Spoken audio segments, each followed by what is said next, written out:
Yes, welcome to the Jamaica Young Police Channel, where an experienced and certified detective is about to educate you with facts and not hyperbole. Um, yes, some people, wondering why I put Derrick Knight's name in the video, and why Christopher Bredda would want to kill him. Well, you have to give to Caesar what is due to Caesar. You understand? I am not the kind of person who is biased or anything like that. I, even if my enemy, I still will give my enemy, you know, um, what is due to them. And the reason, why I had mentioned, I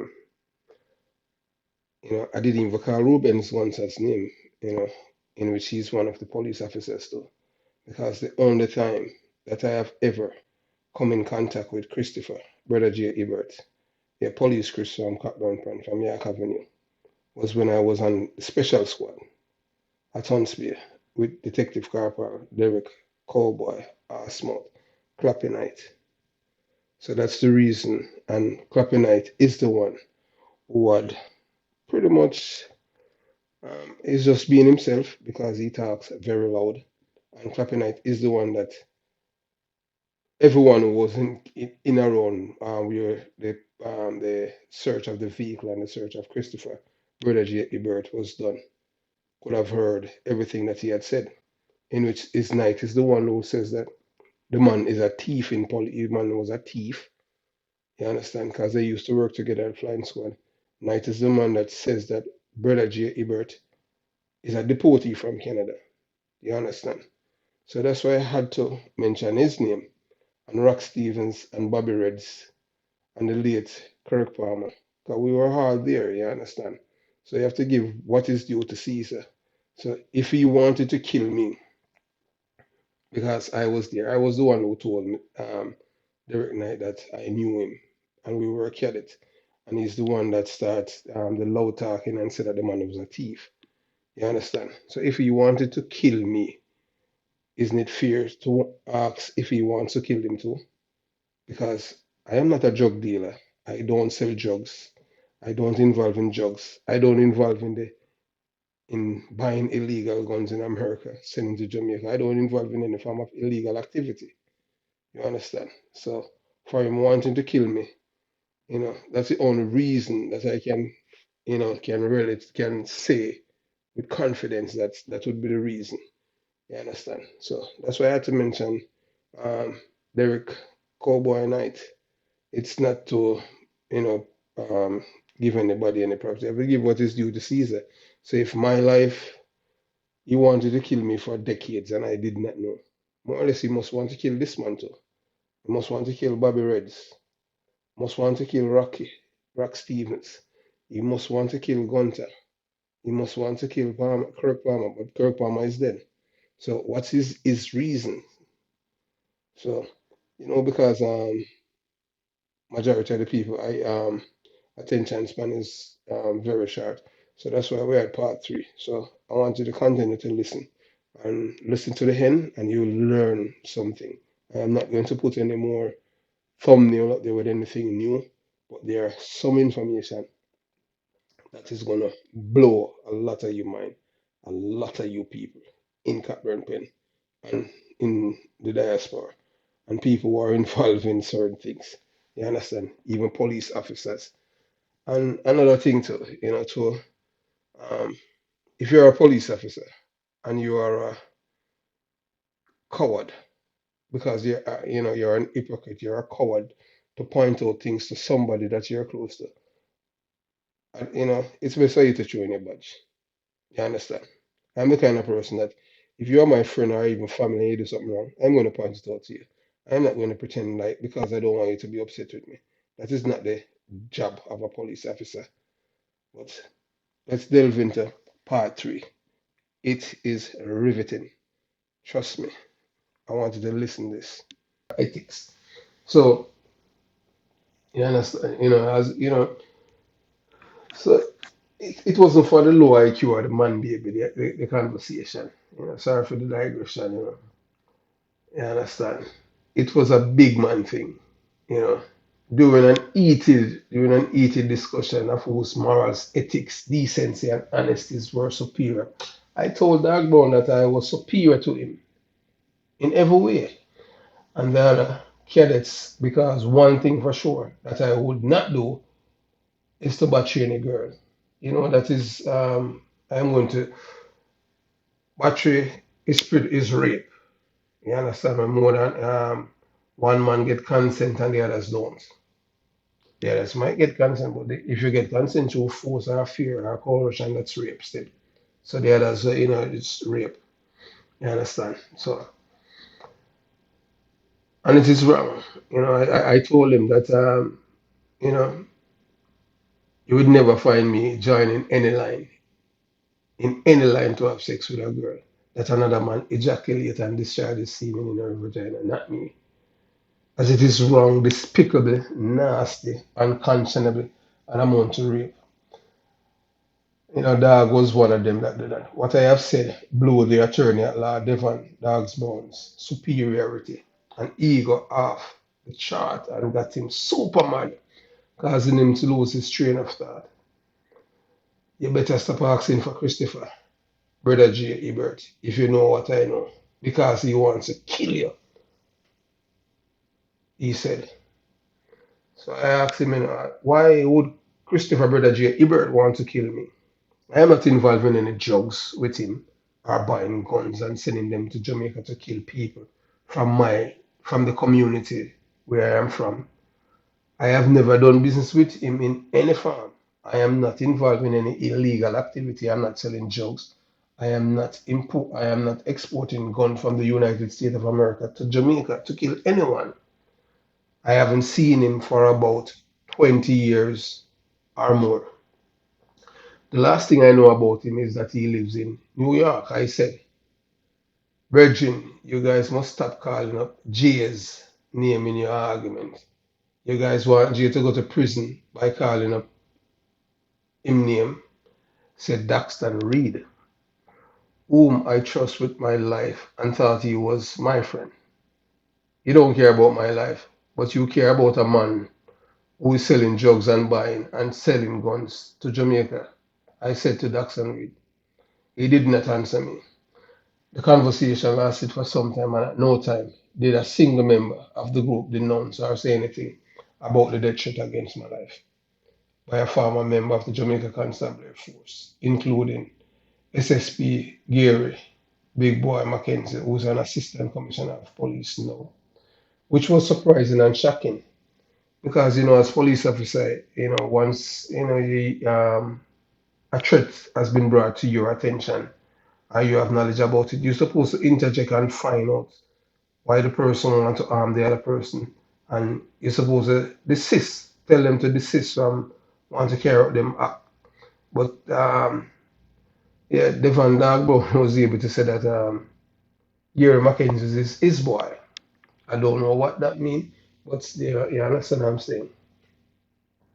So the attorney at law, Devon Dog sent me a WhatsApp message with the threat against my life, and everyone knew of the threat. In late 2018, Carl Bitty Hines, who was the Don of York Avenue, Kingston 11, was shot and killed at his home in Kencat, Kingston by men, and he fell on his face on the front step of his home. The day Carl Bitty Hines was killed, it was allegedly that it was Roy Rifle, Owen Clark, was responsible for his death. On February 23rd, 2019, Owen Rifle Clark was killed at a party in Kencat by two men traveling on a motorcycle. Later, it was revealed that it was men from York Avenue, Kingston 11, that the late Owen Clark, like, as PENCO has says, that the late Owen Clark has nothing to do with the killing of the late Carl Bitty Hines. Still, the main source and person responsible for his killing were, this is what PENCO says, PENCO from York Avenue says, that Rifle, Owen Roy Clark, FOWL have nothing to do with the killing of Carl Bitty Hines, and that the persons who are responsible for killing Bitty Hines, you understand, are men from York Avenue. And he specifically says Errol Muscle Johnson and his son Lionel Liney Johnson, BEANIE who they had killed, and Christopher, brother J. Hibbert, all because they wanted to be dons of the community. You understand? When Rifle Clark did not hire men to kill Carl Bitty Heights, his killers are men from York Avenue, Kingston 11, who knew him and was talking to him before shooting him in the back. PENCO says that it's Muscle, Lionel Muscle, who's Errol Johnson, and Muscle's son, Lionel Johnson, and police Chris know the killers. To this date, I haven't spoken to any of these men except ex-cop Elado Potter Prince Popeye Smith. What shot the consent is Gary Mackenzie, an assistant commissioner of police, which makes him one of the high official in the Jamaica Constabulary Force, and he knew of a death threat against my life, and he remains silent to this day. He's an active duty police officer. Daxton Reed, who was the closest of all of these men, is mind-boggling, but it shows when exigencies of situation arise, money trumps any loyalty, and among friends you are surrounded by enemies. Be careful who you trust. Devon Dogburn was very close to me at the Jamaica Police Academy, but has taken a different path as men. It was a relief to hear what he said about the plan to kill me when Devon Dogburn, was planning a reunion with the chance of handing me and my life on a platter to Christopher Bredda J. Hibbert, who's a drugs dealer and a gun dealer in America and a deportee from Canada. The same Christopher Bredda J. Hibbert was privy to the plans of men from COCKBURN Pen Kingston 11 who wanted to kill the late Owen Roy Fowl's Clarke nephew. Yes, he knew of the to kill Paul. I'm not gonna call his real name. He knew of the plan to kill Paul and Paul brother Suki, Christopher brother J. Hibbert. You understand? And he knew the plans. He was a police officer. Rifle nephew was a police officer with the rest of us at the Jamaica Police Academy and knew his whereabouts. When not knowing he was a part of the plot to kill him. Communication with each other based on the information from attorney at law Devon Dogburn. So what Devon Dogburn is saying, that Christopher Bredda J. Hibbert, who's a drugs dealer and a Don from Cockburn Pen, he's friends with Assistant Commissioner of Police Gary Big Boy Mackenzie. So, money trumps loyalty, you understand? I'm not of that world, and I don't want to be in that world either. You understand? You know, what happened on the show you if you know an honest criminal or someone who is in any criminality, show me one that is honest.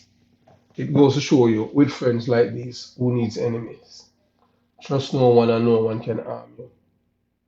There are no honest criminal, irrespective of your relationship. And this man wanted to kill me for more than 20 years or more. And everyone except me knew of his plans. So, did Brother J. Hibbert wanted to kill Assistant Commissioner of Police Derrick Knight? Did Brother J. Hibbert, Christopher Brother J. Hibbert, wanted to kill Detective Inspector Reuben Gunter? Did Brother J. Hibbert wanted to kill Detective Rock Stevens, the same Rock Stevens who arrested and charged Errol Muscle Johnson for the illegal 9mm pistol that he held with him in York Avenue in 2000, thereabout? Did Brother J. Hibbert wanted to kill Bobby Reds? Did Brother J. Hibbert wanted to kill the late Detective Kirk Palmer? because the only incident I can think of that I have come in contact with this man was when he was searched by Detective Corporal Knight, Derrick Cowboy Knight in 1994. So if I am one of the person that he wanted to kill, I am wondering if he wanted to kill the others too, as I am not involved in any drugs in the United States of America. I am not involved in buying and selling any gun to Jamaica. You understand? I do believe in the rule of law. Thanks for watching the Jamaica Young Police channel. Have yourself a beautiful day. All the best to you and your family. Peace.